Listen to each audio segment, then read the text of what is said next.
I faced tough conversation when one day my children asked me, Mom, how do you want us to reconcile loving and visiting grandmother who is in the prison with the fact that, although not directly, she is responsible of us not having the other grandmother, uncles, aunties, and is responsible of our father having been left as an orphan and suffered. Those are tough conversations to have with your children.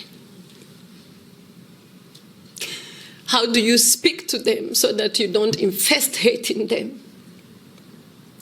How do you speak to them so that they can understand that justice has to be served?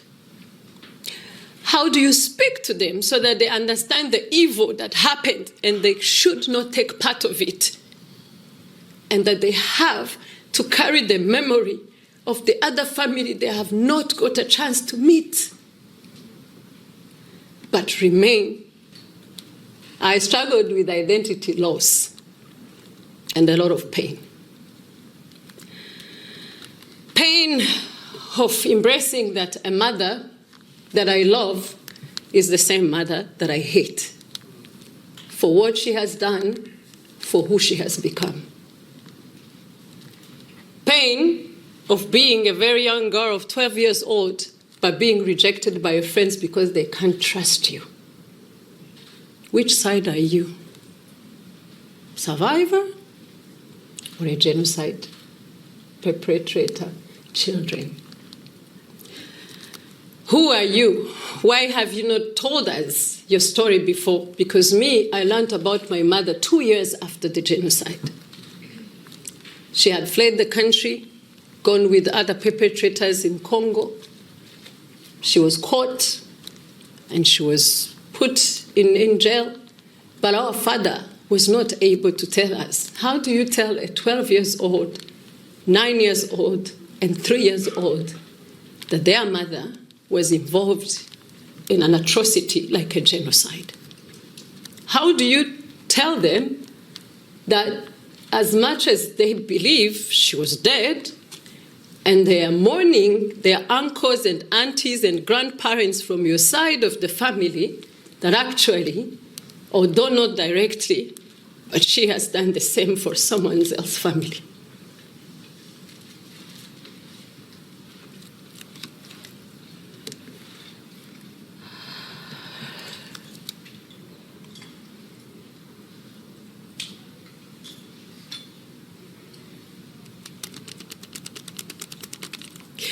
I carried the pain and the shame of being called a child of a genocide perpetrator. And the pain of losing motherhood, because mothers are meant to give life, not to take lives. Dear friends of Rwanda, fellow Rwandans, distinguished guests, good afternoon. It is my honor to be with you today as we commemorate and pay tribute to the lives lost during the 1994 genocide against the Tutsi.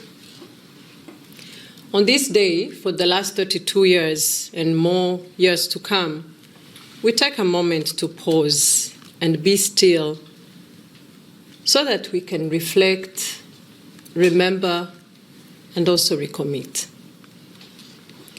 We reflect on the genesis of the journey that led our nation to the genocide against the Tutsi, the most, utmost, ugliest, and devastating genocide of all times, and also think of the terminus that led to the end of that genocide and rehabilitated the country.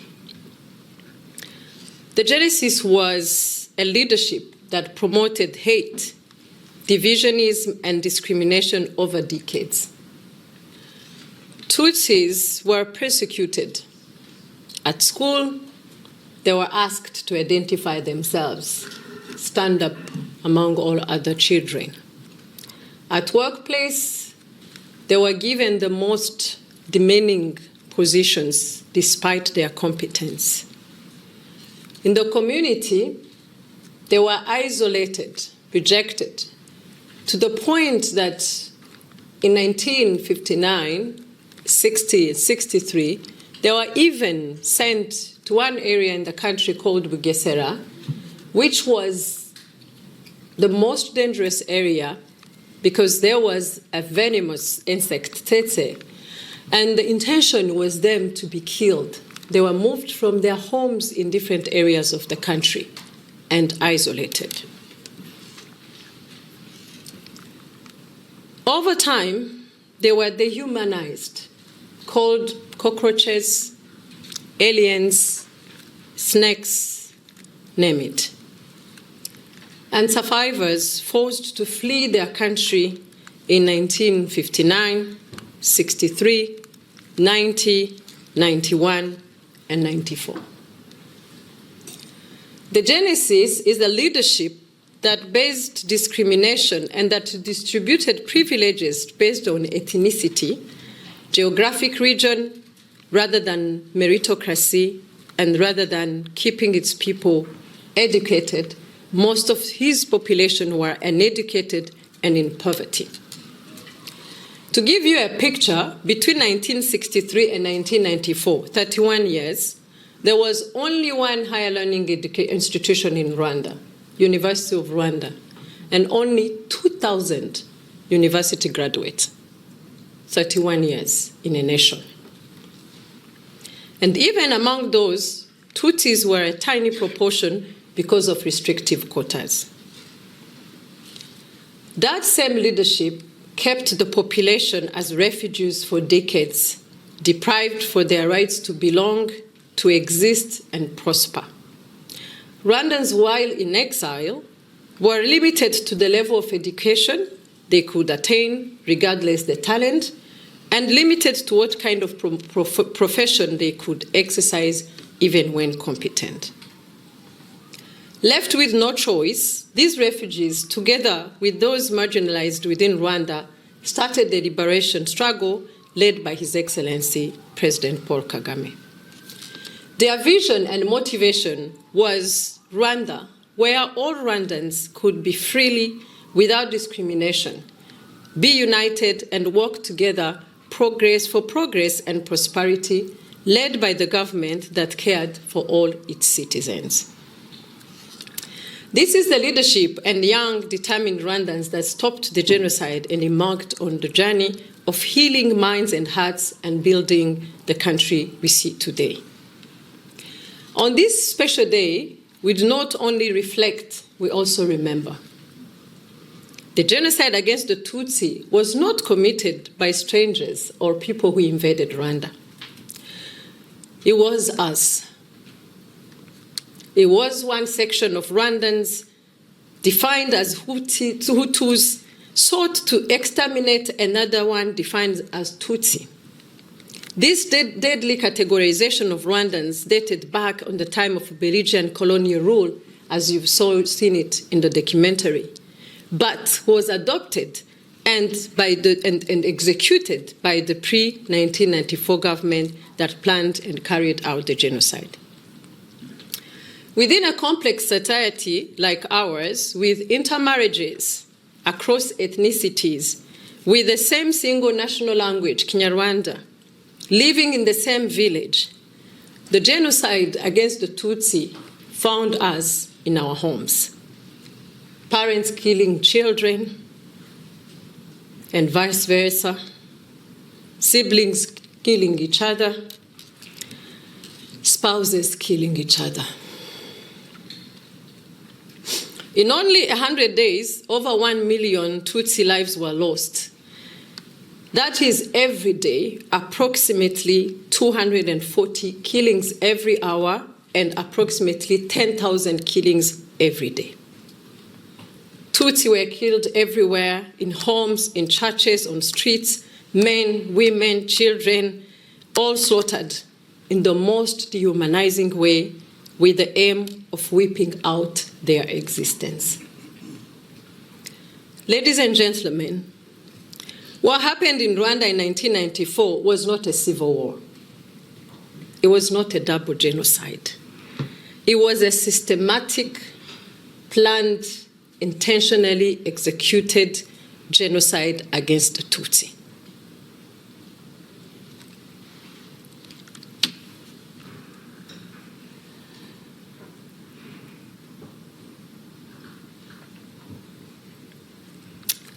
The genocide planners and perpetrators, they almost succeeded. They left a nation totally devastated. Over 400,000 children, orphans, or separated from their families. Roughly 70% of our population, adult population, was women, with tens of thousands of widows managing households in extreme poverty and trauma. Approximately 3 million of Rwandans fled in the neighboring countries. To give you a bit of context, in 1994, the population of Rwanda was 7 million. So with more than 1 million killed, approximately 3 million refugees going in neighboring countries, and almost 2 million cases of genocide perpetrators, you are left with a country that is totally destroyed, the social fabric non-existing. In addition to that, there was a total destruction of civil infrastructure, hospitals, school roads, and an economy of less than $100 GDP per capita. Rwanda, the country, was a failed state. For the country to rise from those ashes and embark on rebuilding, it took the visionary and exemplary leadership of the president of Rwanda, Paul Kagame, who summarized the 3 choices that Rwanda made that have served us so well. Be together, be accountable, and think big. To this day, Rwanda's political priorities of unity, accountability, and ambition continue to guide us as we work towards our national goals. Ladies and gentlemen, I would like to quickly bring to your attention to 2 major decisions that the president took, which were determining for our future, and that really translate in the above realities, and that will also speak of the existing testimonies that we are. The first one, while addressing RPA as its commander in the midst of the liberal struggle in 1992, he told the troops, "Each of you should keep in mind the aim of our liberation struggle, the goal that made us to take up arms and fight. This means our conduct and actions, our thoughts must always differentiate us from those who we're fighting with. Otherwise, if there is no difference from those we are fighting, our struggle would be meaningless." This is how the policy of no revenge was ordered and enforced. This is why Rwanda later abolished the death penalty in 2007. This is why Rwanda, by 1996, brought back 3 million refugees from refugee camps back to their homes in Rwanda. It is how the ex-army, ex-FAR, the former army which fought the RPA, joined together and formed one integrated Rwanda Defense Force. And this is how today institutions from central to local government are anchored on philosophy of inclusivity, consensus, and citizen-centered service delivery and development. For Rwanda to heal and rebuild, survivors were asked to forgive. That's the second ask. Reconcile and live. Quite a huge ask after all they were suffering, yet they were the ones who had something left to give. Nevertheless, this ask was accompanied by massive effort to deliver justice, because there cannot be reconciliation without justice. Between 2002 and 2012, Rwanda's Gacaca courts tried 2 million cases of suspects accused of committing genocide. Over a period of almost 30 years, 75 ringleaders were tried by United Nations International Criminal Tribunal, the ICTR. The journey of justice continues because there are still genocide fugitives at large in different countries around the world. Rwanda will continue working with the concerned countries to bring them to justice. Ladies and gentlemen, when we take a moment every year to commemorate, Rwanda revisits deep memories. Often it is painful and traumatizing. But we have embraced the challenging reality where each Rwanda has a story, and we are living testimonies of this journey. I was only 12 years old when I learned that my mother was involved in the genocide against the Tutsi. At the same time, we were mourning the killings of my other members of the family on my father's side. The journey was not easy. I struggled with confusion. This can't be true. I struggled with denial. No, she's dead. It's not possible. It's not her. They are confusing her by someone else. I struggled with identity loss and a lot of pain. Pain of embracing that a mother that I love is the same mother that I hate for what she has done, for who she has become. Pain of being a very young girl of 12 years old but being rejected by your friends because they can't trust you. Which side are you? Survivor or a genocide perpetrator? Children. Who are you? Why have you not told us your story before? Because me, I learned about my mother 2 years after the genocide. She had fled the country, gone with other perpetrators in Congo. She was caught and she was put in jail. But our father was not able to tell us. How do you tell a 12 years old, 9 years old, and 3 years old that their mother was involved in an atrocity like a genocide? How do you tell them that as much as they believe she was dead and they are mourning their uncles and aunties and grandparents from your side of the family, that actually, although not directly, but she has done the same for someone else's family?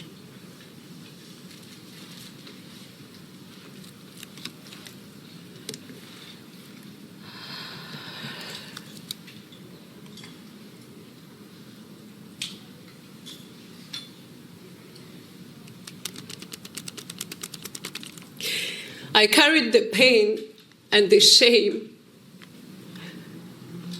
of being called a child of a genocide perpetrator. And the pain of losing motherhood, because mothers are meant to give life, not to take lives. Those are some of the stories of this Rwanda we are telling you today. I'm telling you mine, but we have plenty. We have 14 million stories that have gone through different types of pain and different types of traumas, but have decided to go beyond that and be able to become the Rwanda we are telling you today.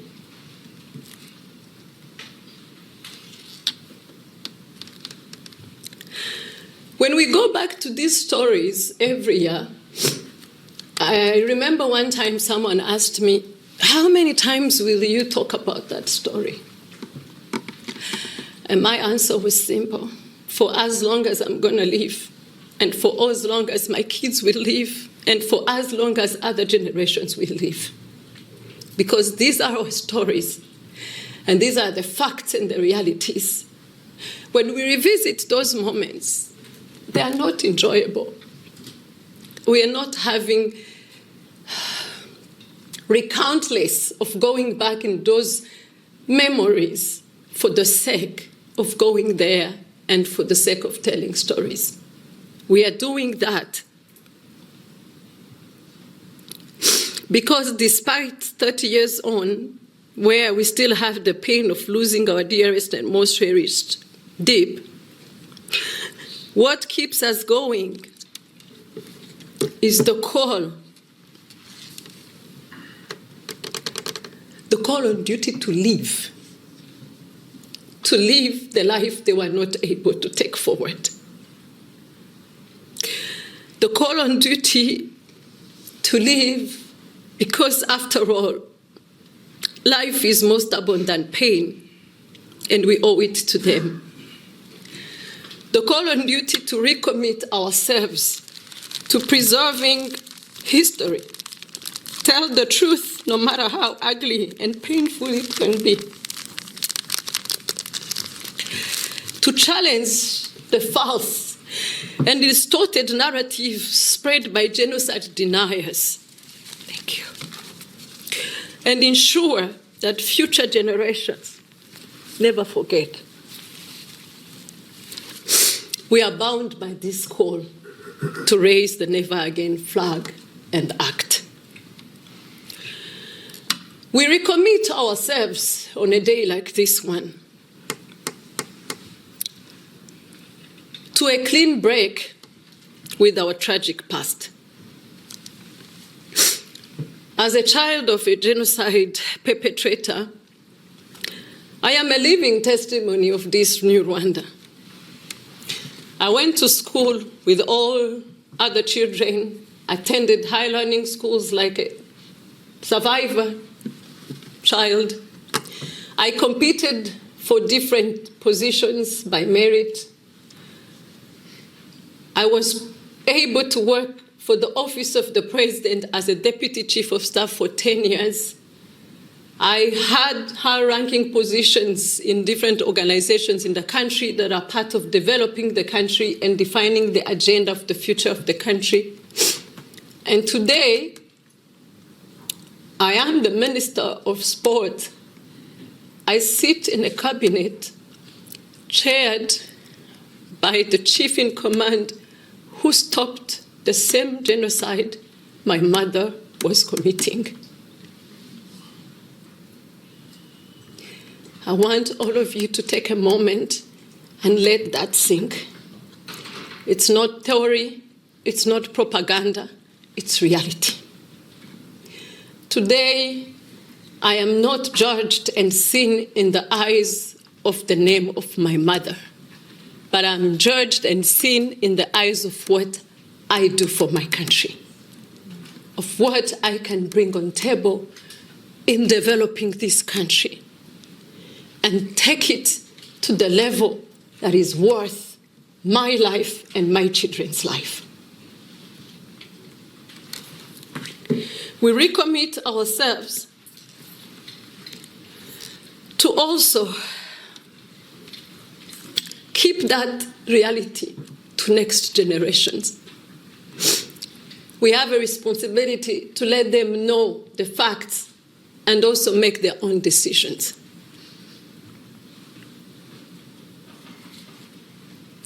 The conversation this commemoration invites us into, beyond genocide, overcoming structural difference and rebuilding a cohesive society, is one of an important conversation. This is at hand a deeply human question. After something this devastating, complex, how do people find their way back to each other? Rwanda has been answering that question for 32 years. From the start, it was clear that the hardest part of rebuilding society was not meeting developmental indicators. Instead, it has been the interior work of rebuilding unity and restoring dignity. This nurturing of the social fabric built into everyday life, in how we listen, how we speak, and the many choices we make, that has created space for dialogue and unusual solutions. And it has enabled progress from the grassroots level. Everyone has a role to play. I play mine every day by choosing who I want to be, by choosing what I have to do for my country. After all, in my country, children are not held responsible for the crimes of their parents. Nevertheless, as much as they're not, I also distance myself from the genocide ideology because that's also my choice to make. And I tell by telling the truth and embracing reality. I love my mother. I visit her. I take care of her. I take my children and friends and family to see her. But it doesn't mean that I endorse any decision or anything she has done. It doesn't mean that justice should not be served. She is my lovely mother, but she has also to be accountable. One of the critical discussions and responsibility I still carry, which is to provide clarity to next generation, is conversations I have today with my 18 years and 15 years old children. I faced tough conversation when one day my children asked me, "Mom, how do you want us to reconcile loving and visiting grandmother who is in the prison with the fact that, although not directly, she is responsible of us not having the other grandmother, uncles, aunties, and is responsible of our father having been left as an orphan and suffered." Those are tough conversations to have with your children. How do you speak to them so that you don't infest hate in them? How do you speak to them so that they can understand that justice has to be served? How do you speak to them so that they understand the evil that happened and they should not take part of it? And that they have to carry the memory of the other family they have not got a chance to meet, but remain as Rwandans. Do not identify themselves as Hutus or Tutsis, but Rwandans. Those are tough discussions we are having in our homes. I'm speaking of mine. I know there are many that are facing tough discussions. We have to stay in line of what really defines us as Rwandans to make sure that we're building next generations that will really carry the unity, accountability, and thinking big that we have chosen. As we recommit ourselves, we continue this conversation at national level under the Umunyarwanda, I Am Rwandan, a national initiative launched in 2013 to foster unity and reconciliation by encouraging Rwandans to prioritize shared national identity over ethnic, regional, or tribal divisions. 32 years down the road, Rwanda remains on the right path to development. We have good news to share. We have a long way to still go. But as of today, we are the 6th fastest growing economy in Africa, 2nd in doing business, and 2nd also in business events destination, with strong African hub potential and highly connected airline. We have worked hard in Rwanda to build the physical and human capacity that has enabled us to host events and meetings of big magnitudes like World Economic Forum, Commonwealth meetings of head of governments, Move Africa, and also we recently hosted the World Road Championship of Cyclism. Rwanda is continuously ranked as one of the most improved nations in human development in the world, and the 2nd fastest country in the world that is safe for female solo to travel. So to all women and ladies in the house, welcome to Rwanda. You'll be safe. We rank 4th for government transparency in Africa, with the most women in parliament, 61%, as well as gender-balanced cabinet. Rwanda is fortunate to have a young and growing population, 70% of our population under 30, with a growing bilingual educated workforce between 1995 and 2025. We were able to have approximately 185,000 Rwandans graduated in 30 years, unlike the 2,000 that were there in the pre-genocide leadership. As I conclude, we have a vision about the future we are working to build, which is to be middle-income economy by 2035. We have already seen what is possible when people decide that what they share matters more than what divide them. We remain committed to our cause, since we are fully aware that destiny is not given, it is rather taken. And purpose is not found, it is built brick by brick. The genocide against the Tutsi was carried out by ordinary people who chose hatred, ethnic extremism, and total disregard of humanity. The future we want is being built by ordinary people who choose dignity and equal rights, unity, accountability, and ambition for ourselves, our country, and our continent. We have made the choice, and we must empower and entrust our children with making that choice. We are here because memory, held honestly, is not burden. It is a compass that tells us where we are coming from and that makes sure that we do not lose sight of where we want to go. We remember, unite, and renew. Twibuke twiyubaka. Thank you very much for your attention. May God bless you.